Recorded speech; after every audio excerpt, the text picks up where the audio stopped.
What up? It's your boy OG Kill You Gently. You already know how it's going down. I appreciate you for sliding in. Hey, real quick before we hop on the game, bro, I'm trying to relax. You know what I'm saying? Put one in the air, get a little start, squanch it. Ooh, shit. Fuck them bum ass bitches. But you know what we doing? Shit, I'm gonna go ahead and pull up this. We gonna interact a little bit with the.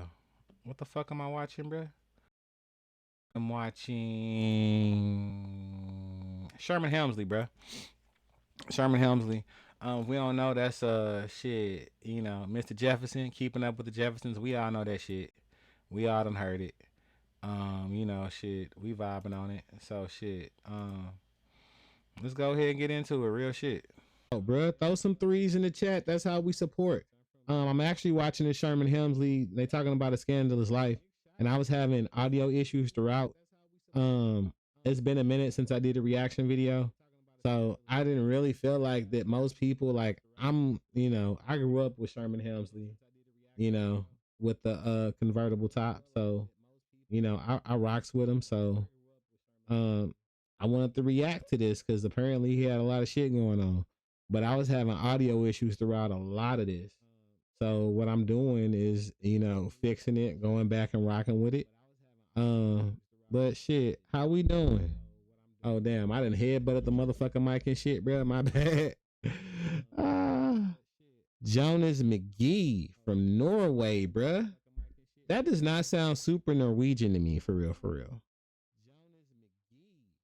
I don't know why, but it is just, you know what I'm saying, your Twitch name, though. Why does your Twitch name have to sound Norwegian?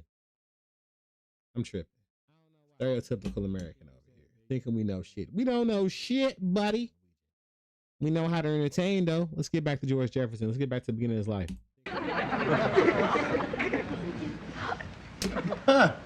So you decided to sleep with me after all, huh?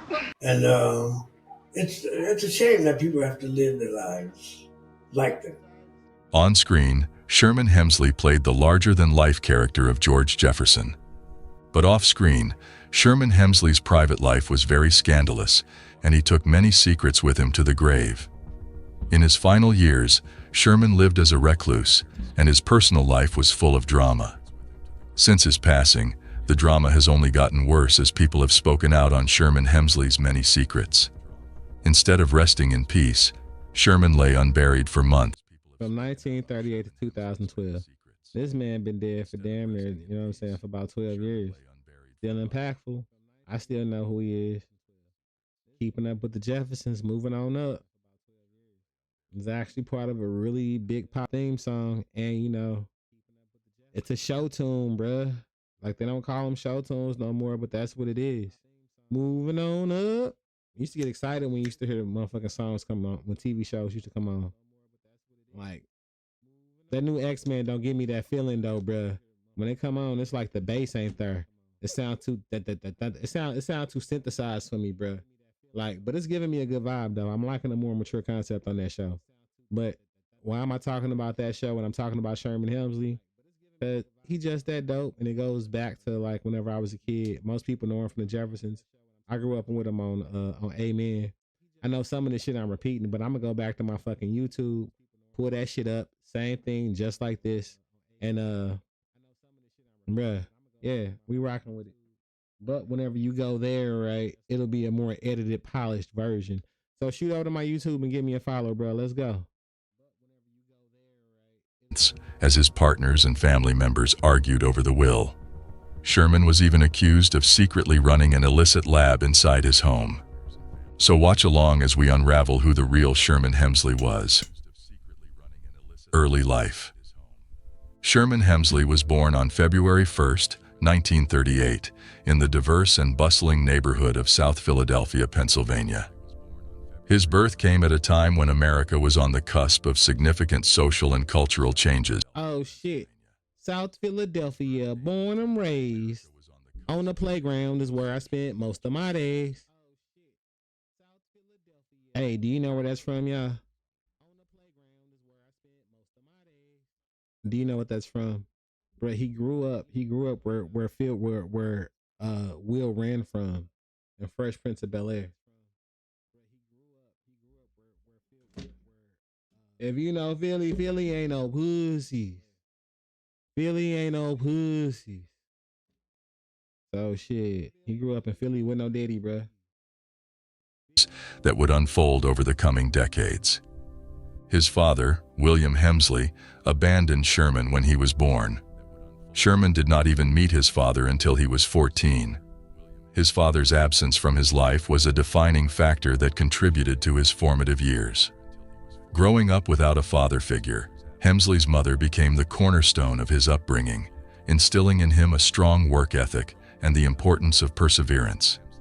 Hemsley's mother, Arsenia Hemsley Edwards Chisholm, worked hard in a lamp factory to support her family by herself. Despite the absence of his father, Hemsley did not cause any problems at home or at school, perhaps because of his mother's positive influence. The neighborhood where he grew up was predominantly African American and offered a vibrant culture that exposed him to a variety of musical and theatrical influences. Despite the financial constraints, Hemsley's mother recognized her son's interest in the arts and encouraged his creativity. This encouragement would sow the seeds for Hemsley's future success in the world of entertainment. After completing junior high, Hemsley went on to Central High School, one of the oldest public high schools in the United States and a notable institution in Philadelphia. The school was known for its rigorous academic program, but it also placed a significant emphasis on the arts, which continued to fuel Hemsley's growing interest in acting. However, Let me hit on that early again, because this is gonna be whenever we go through. Is it raining? Oh no, I think my daughter's just using water. Okay, so let me hit back to this, right? So like, it's great to be on the cusp whenever new technology is being pushed, because Sherman Hemsley benefits from, growing up in a time whenever movies and TV and things, like before that, it wasn't a whole gang of that shit. Like before that, you had plays. That's all you could do. All you could do was do plays. You know what I'm saying? So, or be a theater actor. Let me say that, because it's not just plays, but all you could do is be a theater actor.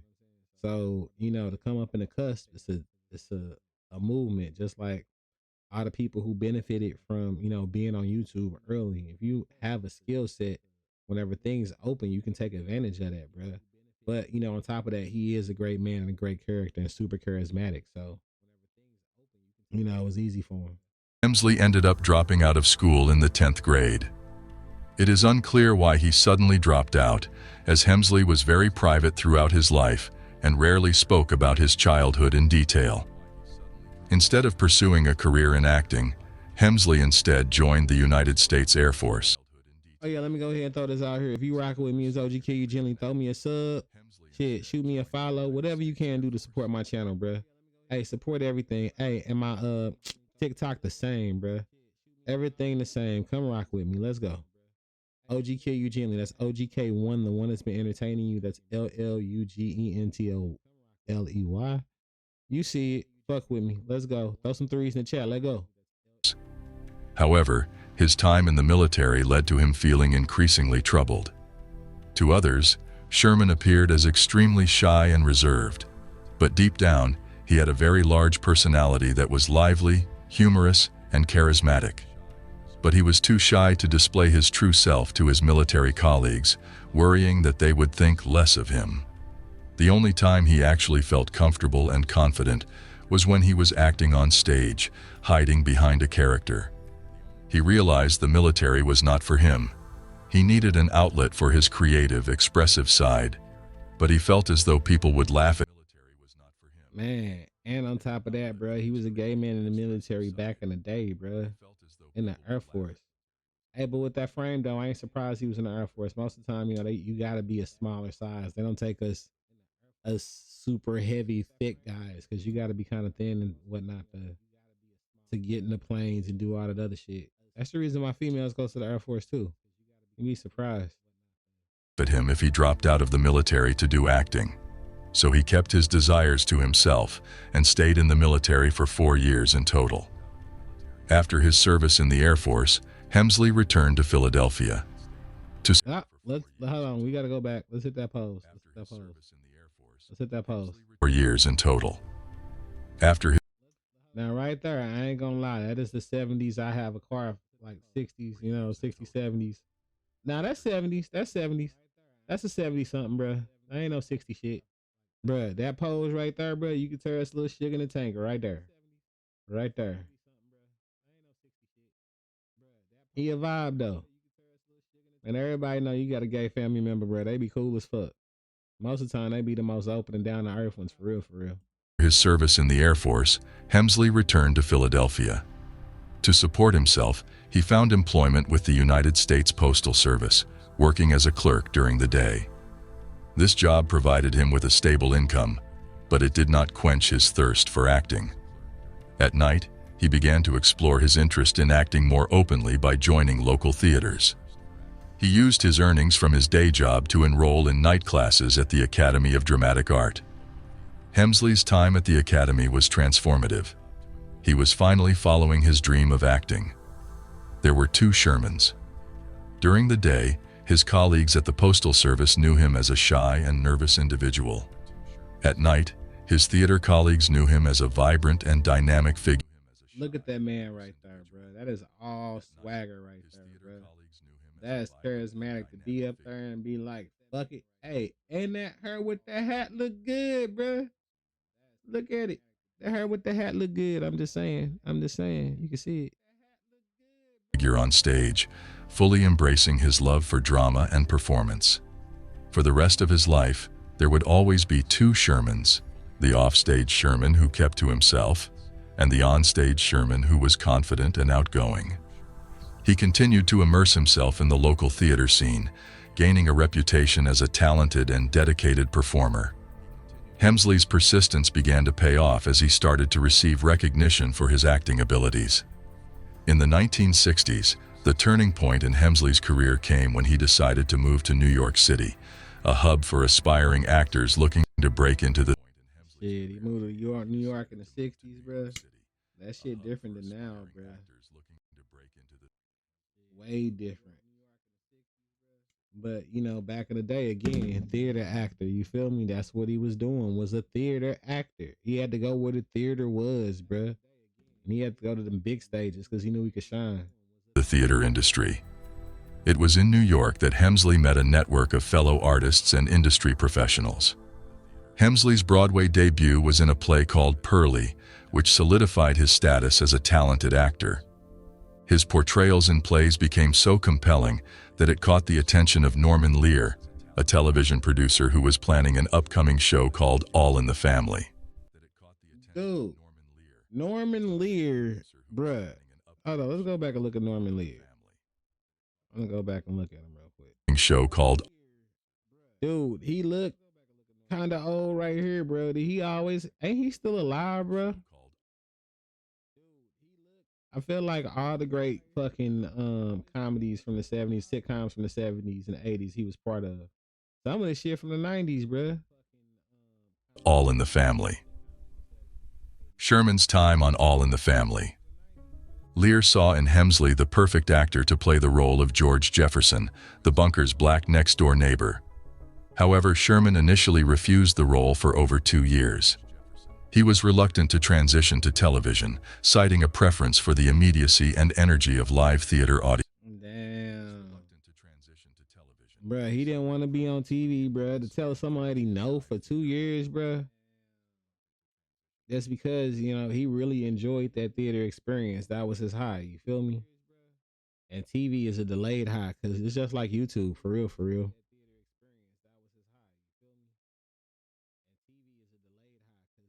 So my friend, I asked him if he's going to play Madden with me tonight. And he said no. So, we're going to send him a nice for not being a friend. We're going to send him a pussy emoji. I mean, not emoji. A pussy gift. A pussy cat gift. He's going to be like, what the fuck? Hey, though, but I'm talking shit because that is my homie. And it's one of my best homies, bro. He actually coming, you know what I'm saying? I lost a family member. My uncle that's like my brother, for real, for real. And, shit, the homie pulling up with me, bro. Like he pulling up to the memorial service, so that's all I can ask. That is my brother from another mother, if you ever had one. You feel me? And we are completely different. Your siblings don't gotta be like you, bruh. Your siblings don't gotta be like you. They ain't gotta be like you, bruh. Cause me and this motherfucker is totally different.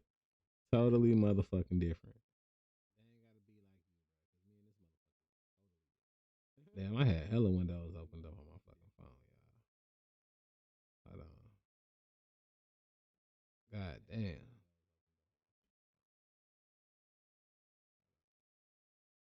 We trying to get back to Twitch. Let's go. Audiences. But Lear was persistent and kept the role open for him. He recognized Hemsley's unique ability to bring the character of George Jefferson to life and was willing to wait for him to accept the role. While they waited, George Jefferson's name was mentioned multiple times on the show to build up anticipation for his appearance. Finally, Sherman agreed to do the show. Lear was right, and it was worth the wait. Right from George Jefferson's first appearance, it was clear the character was one of a kind. I wear a fresh one every day. Ah, you don't blow money on a fresh flower every day. No, I steal one every day from a blind flower girl. Hemsley would go on to make George Jefferson an iconic character in American television history. Dude, start off on All in the Family on a racist bigot show. You know what I'm saying? And he just looking at him like, bruh, as a black man, he just gotta be fly. But also, bruh, that's another thing though, too. Like, not realizing a lot of the sitcom dads and male figures, I was saying this, they was gay as fuck. But it didn't matter. We all loved them. That's probably the reason why they were so lovable. And the Daddy All Family guy, this guy, Uncle Phil. That's probably why they were so lovable, bruh. Lovable. Real shit. George was designed to be a strong counterpart to the show's lead, Archie Bunker. George Jefferson was outspoken, self-made, and confident. He is an entrepreneur who owns a chain of dry cleaning stores and manages to rise up to a more affluent lifestyle, which is contrasted with Archie Bunker's stagnation. His portrayal broke new ground in the representation of African American characters on television by presenting a successful black businessman who was unabashed in standing up to the show's white protagonist. Episodes featuring Hemsley's character were notable for addressing issues of race relations head-on, often with a blend of humor and social commentary. The Jeffersons. Sherman Hemsley. See, that's what you gotta think though, bruh. He had to be that character to step on to like, bruh, he had people talking back in the day, bruh. Like, you gotta fail to realize, like, this is where some motherfuckers learned that, you know, black people could be smart and could be entrepreneurs because they saw it on TV. But also, man, it was a vibe, bro. So to start from a bigoted show and to show other things, it was showing a different perspective of what the media would generally portray a black man to be. Self-made entrepreneur, like they said, and super fly. Didn't give a fuck his hairline was leaving. His portrayal of George Jefferson's soon became a fan favorite and led to Norman Lear creating a spin-off show focused on the Jeffersons in 1975. Like All in the Family, the Jeffersons continued to be groundbreaking in its portrayal of an affluent African-American family. As the Jeffersons' financial situation improves, the family moves to the east side into a deluxe apartment in the sky, which is the premise for the series, as they move into an upper Manhattan luxury apartment, living the American dream. George's confident walk, often accompanied by a jaunty swing of the arms, became a trademark of his character and symbolized his self-made success and brash demeanor. Hemsley's character, George Jefferson, continued to be a man of complexity and contradiction. He was an assertive, sometimes irascible businessman who owned a successful chain of dry cleaning stores. His often bombastic demeanor was counterbalanced by moments of vulnerability and tenderness, particularly in his interactions with his family. Hemsley masterfully navigated these nuances, delivering a performance that was both comedic and layered. George's back and forth with his sassy maid Florence were legendary. Florence, don't get mad at me, because you started it. I know it. I want you to keep putting me down. Huh? Look, I can't get nowhere with this Mr. Hendricks, but I want to keep him here. All he seems to like is the way you keep mouthing at me. Played by Marla Gibbs, Florence often got the upper hand of these arguments. Despite their disagreements, there was an underlying respect between George and Florence. Florence wasn't afraid to stand up to George, and George, although he rarely admitted it, valued her honesty and loyalty. And there were moments that revealed a genuine friendship. Florence was more than an employee. She was a... She ended up on 227 too, bruh.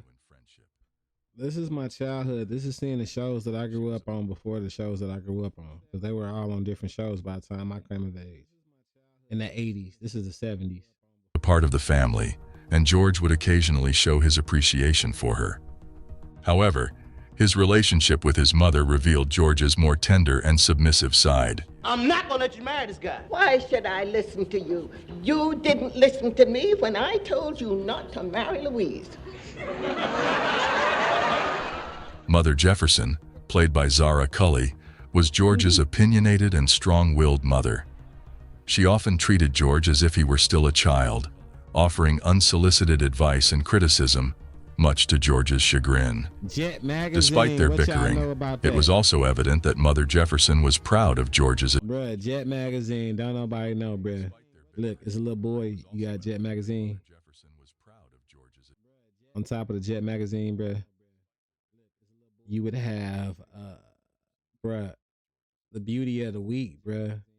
And you'd be like, you know what I'm saying? It was not big. I don't know why Jet went with that small platform or with a small book, but it worked for Hellas and probably allowed for them to stay a little bit longer than they should have. To be honest with you, because that shit was everywhere, bruh. It'd be in black doctors' offices. Your family would have a fucking, what's his name? I think it's like page 23. I don't know. I gotta remember. I ain't seen the Jet in so long, bruh. They was the shit. I wonder when Jet Magazine stopped making them. I need to Google that shit. I bet you somebody got a history of Jet Magazine. Yeah, we gonna be black centric over here, bruh. We gonna watch some other shit too, but we gonna be Afrocentric. Sometimes y'all gonna deal with this shit. Learn about my people while I learn about my people, and I'm gonna correct these pronunciations as well. All right. achievements. George sought his mother's approval and respect, even as he acted out against her overbearing ways. The Jeffersons was canceled after its 11th season, and the decision was one that surprised both the cast and the audience.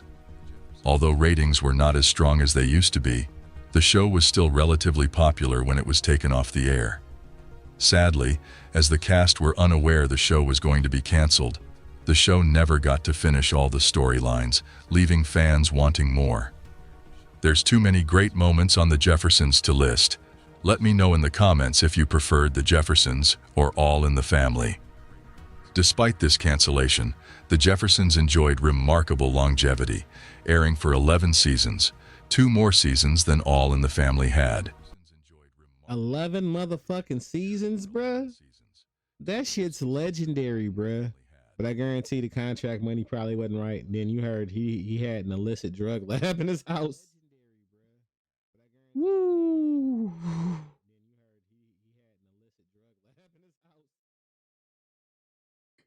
Hey, that'd be crazy to see George Jefferson and Ric Flair together, bruh. I'm on that.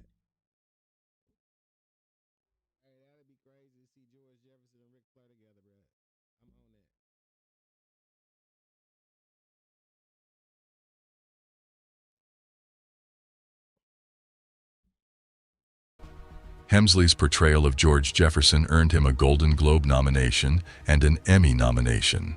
He also won an NAACP Image Award for Best Performance by an actor in a comedy series or special in 1982. The show itself became one of Norman Lear's most successful series, leaving a lasting impact on American television. Post-Jefferson's career. You hear that shit? Lasting impact. What the fuck? What the fuck am I hearing? Okay, bro, I'm tripping. But he left a lasting impact. My bad, chat. Motherfucker on the phone. So I sent my homie this picture, right? Because he told me he wouldn't play Madden with me. I'm really, AKA, calling him a pussy. I really mean that. I mean that. I mean that. I fucking mean that. Pussy. That's my best friend, though.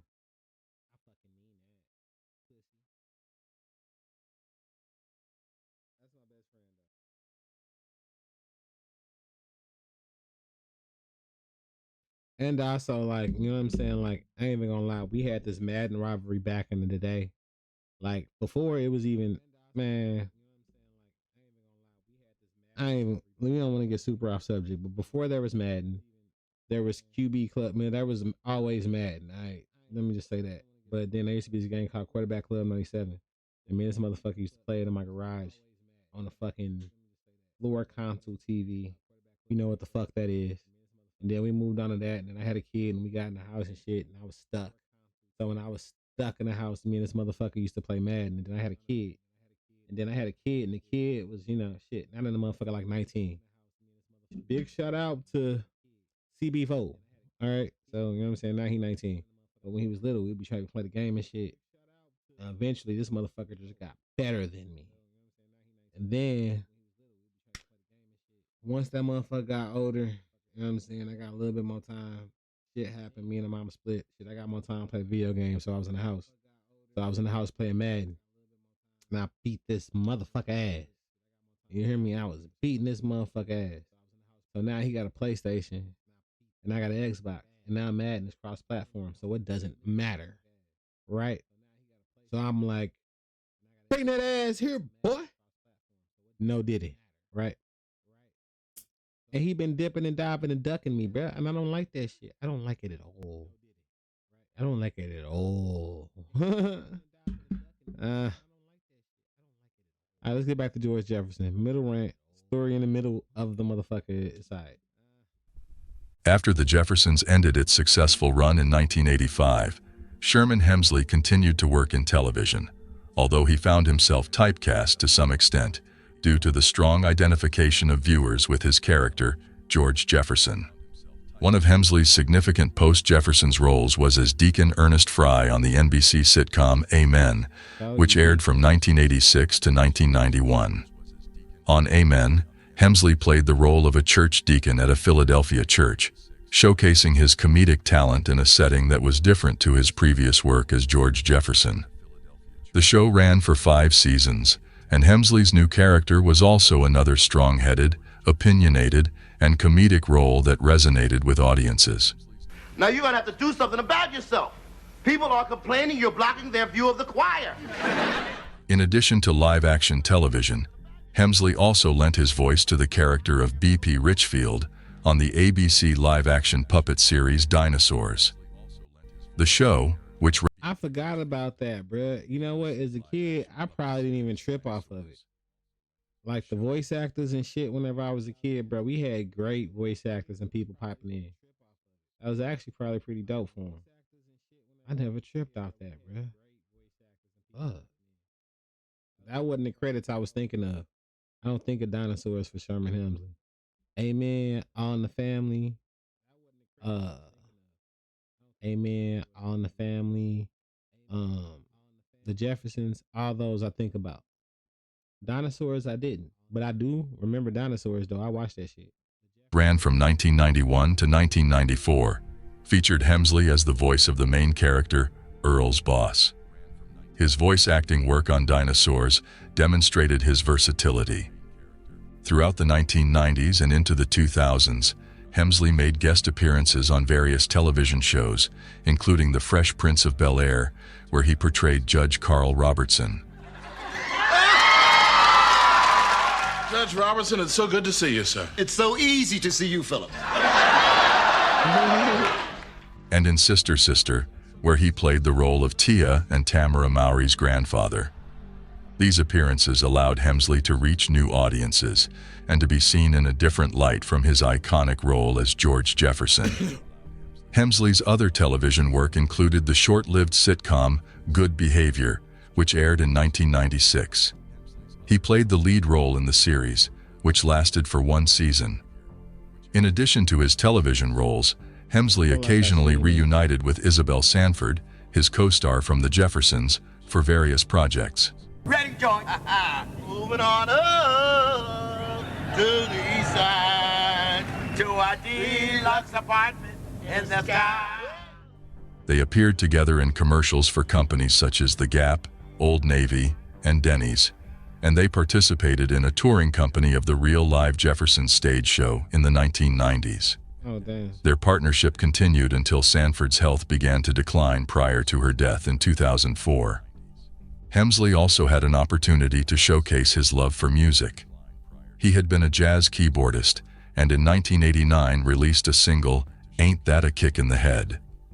This foray into music was followed by an album in 1992 titled Dance, which featured rhythm and blues music. Hemsley even appeared on Soul Train to perform a song from the album, Eyes in the Dark. Hey, look, bro, all them outfits is fresh. I don't give a fuck. He look good all the time. Even in that shit look like some shit a motherfucker wear now. Like all this shit. Like somehow this motherfucker magical now. When he had that wig on the head, that was different. But all this other shit virtually timeless. You can pull this shit out and pull it out. You just gotta style it right. You feel me? He still fly.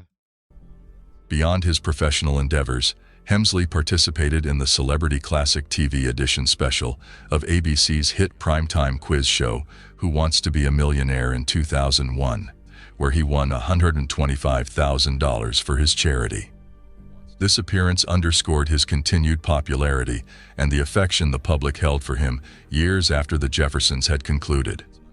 Sherman Hemsley's final appearance as George Jefferson was in 2011 on Tyler Perry's House of Pain, where he was reunited with Marla Gibbs as Florence Johnston. This appearance was a fitting bookend to his long and successful portrayal of one of television's most... Damn, he got to play Mr. Jefferson. Okay, so I ain't even gonna lie. I am really anti Tyler Perry, right? Super anti Tyler Perry, but to see the last George Jefferson appearance, I may fuck around and fuck with it for a minute. I ain't even gonna lie. Give me 1 minute. My bad, Chad. I had to talk shit. You know, we getting ready for Madden. I am so used to having this headset on and talking shit that as soon as I put this motherfucker on, I was like, boop, let's go.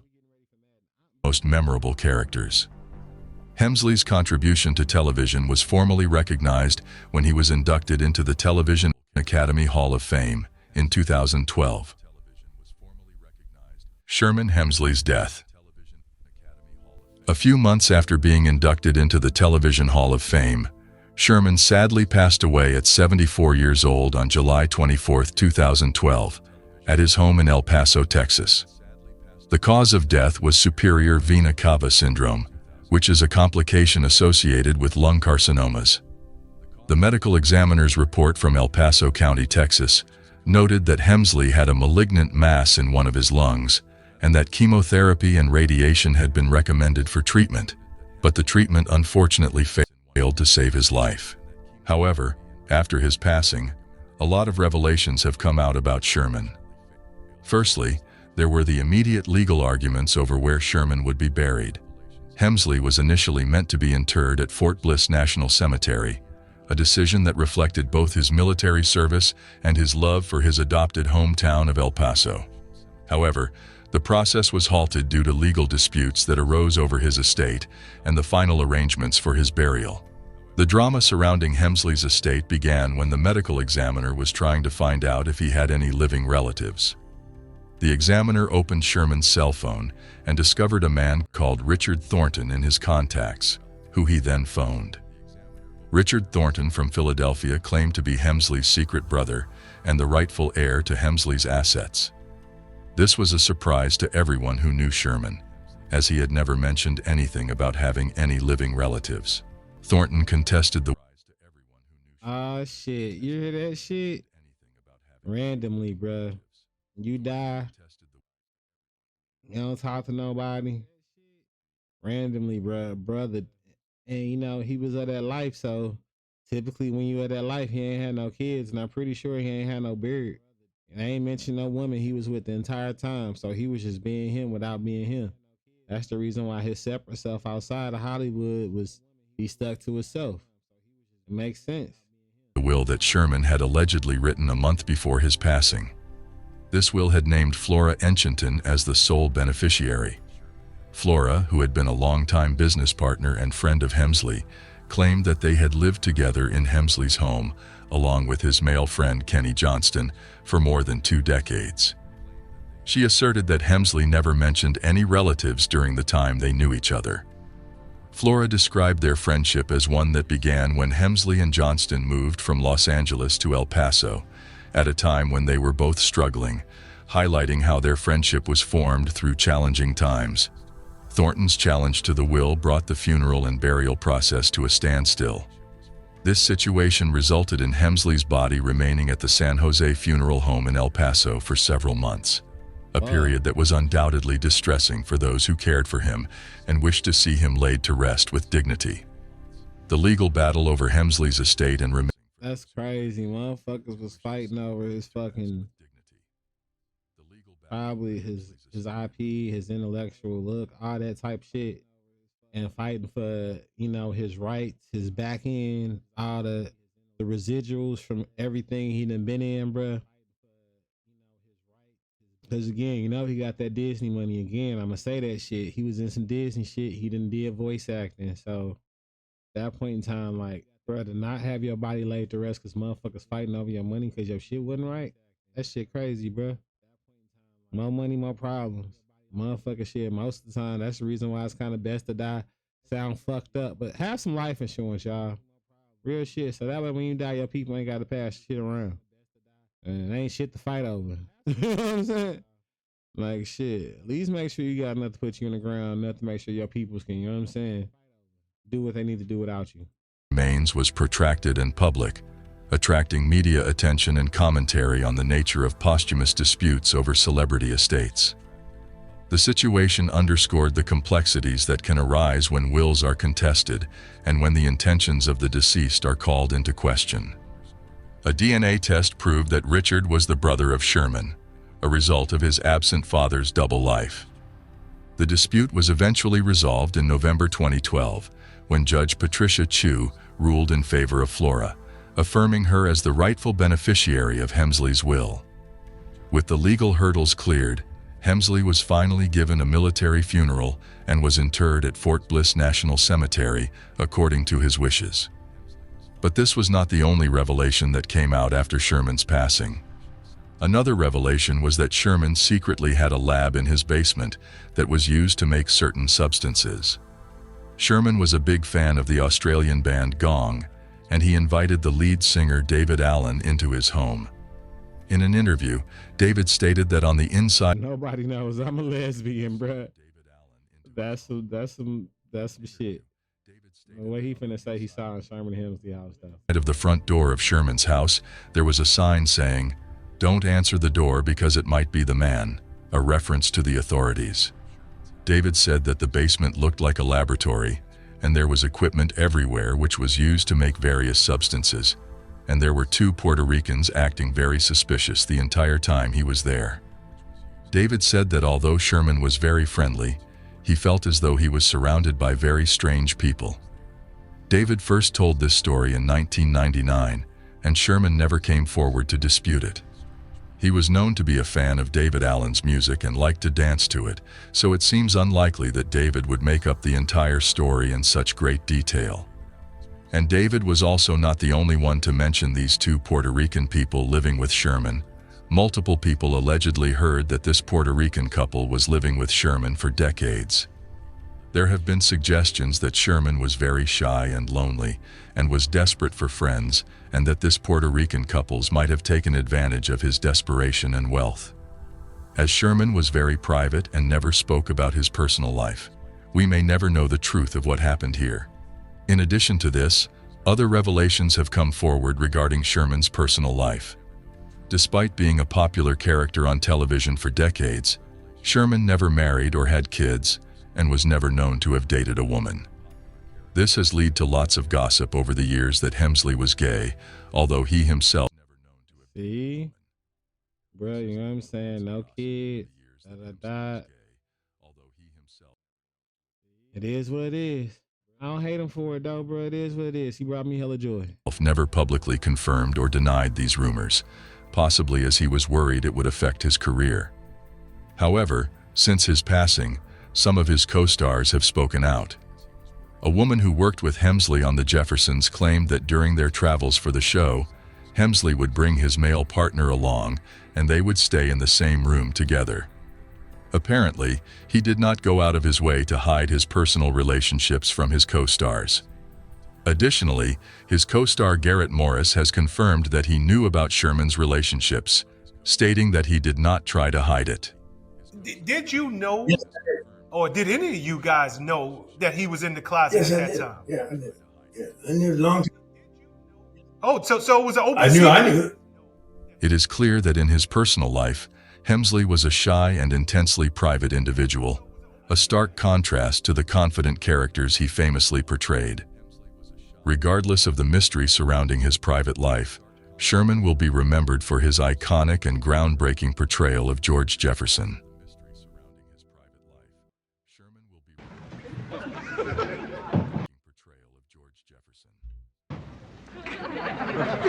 That's it.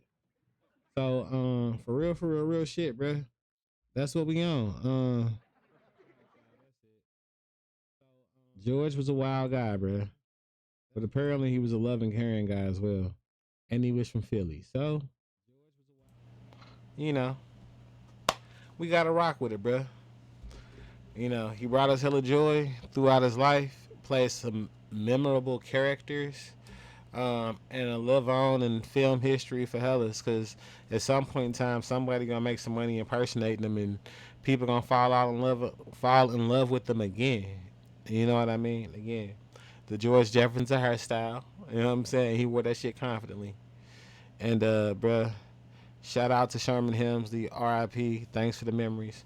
Hey, this is OG Kill You Gently. I appreciate you for rocking with me, checking in while we do this reaction to Sherman Hemsley. Shoot, you mean shit. Do what you do. Follow, subscribe, shit, whatever you do to support my channels or wherever it is. Show some love. Come kick it with an OG. Whatever you do, do a lot of full motherfucking motion. It's OG Kill You Gently. That's OGK1, the one that's been entertaining you for the day. Pull up on me, shoot me a follow, shoot me a like. Do what you do.